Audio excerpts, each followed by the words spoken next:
Dans cette capsule, on va faire un exemple où on a un objet qui explose en plusieurs fragments et puis on va pouvoir résoudre le problème en utilisant le concept de centre de masse.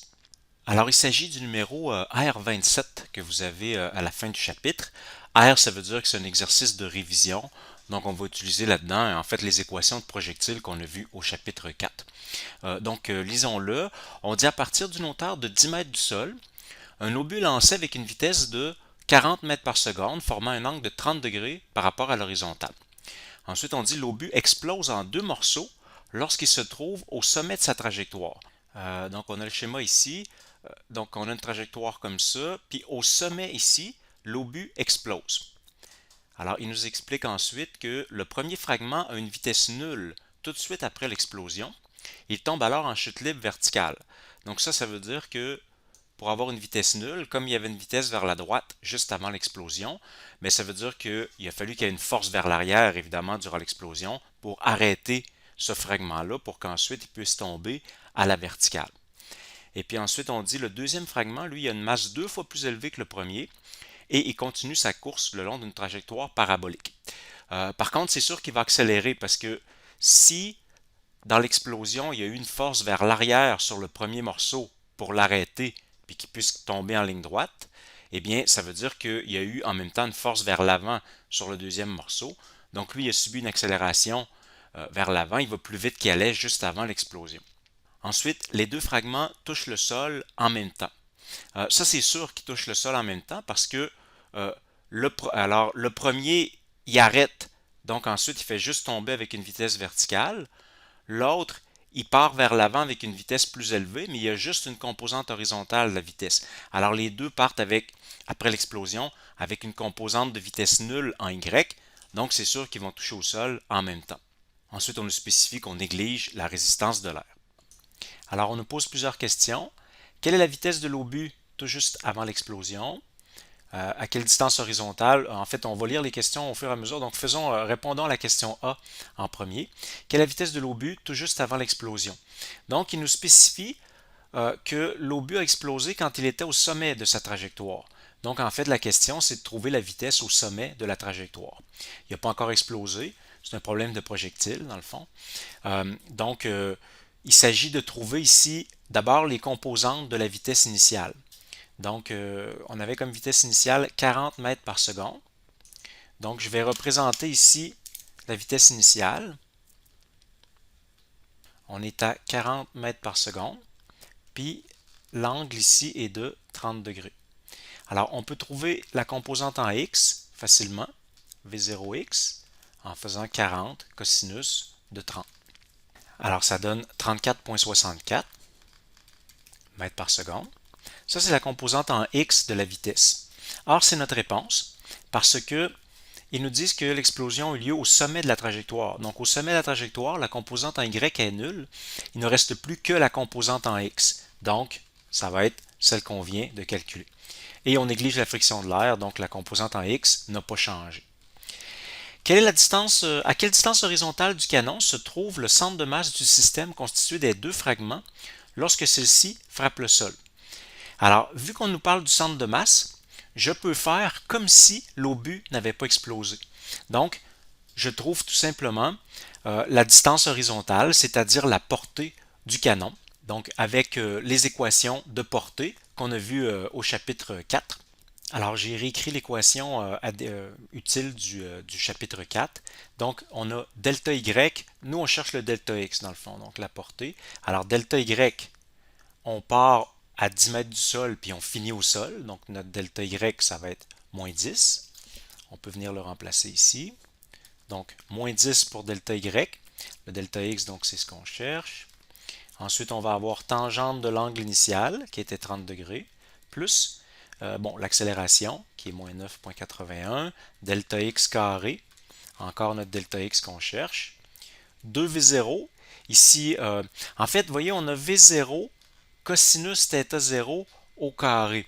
Donc, en fait, ça ici, c'est la composante en x au carré. Alors, comme on l'a calculé, on pourrait bien la mettre, c'était 34,64.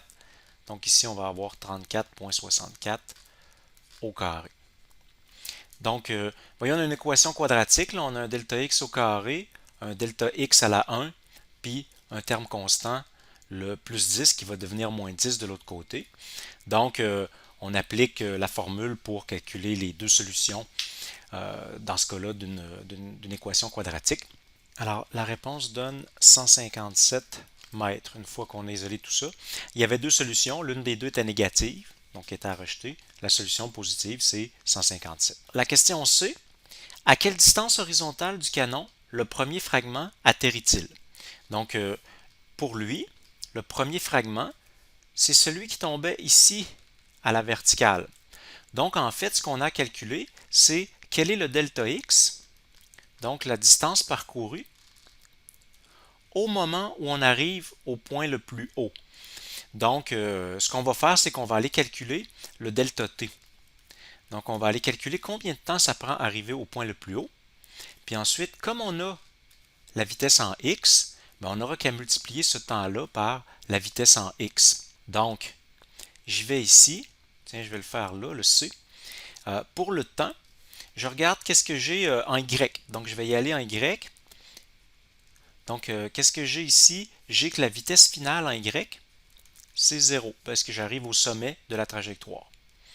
Ensuite, j'ai la vitesse initiale en y, donc v0y, ça serait 40 sinus de 30. On a encore le schéma en haut, là, 40 et 30. Donc, 40 sinus de 30, ce qui donne 20, parce que sin de 30, c'est une demi.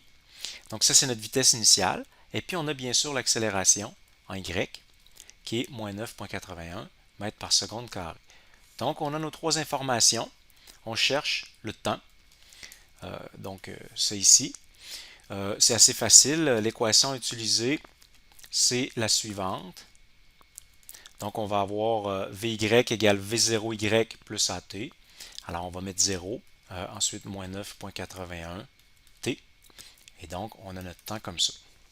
Ça fait 2,04 secondes pour ce temps-là. Et ensuite, la distance. Je vais l'appeler delta x1, tiens, vu que c'est le fragment numéro 1. Ben là, on va prendre la vitesse en x fois le temps.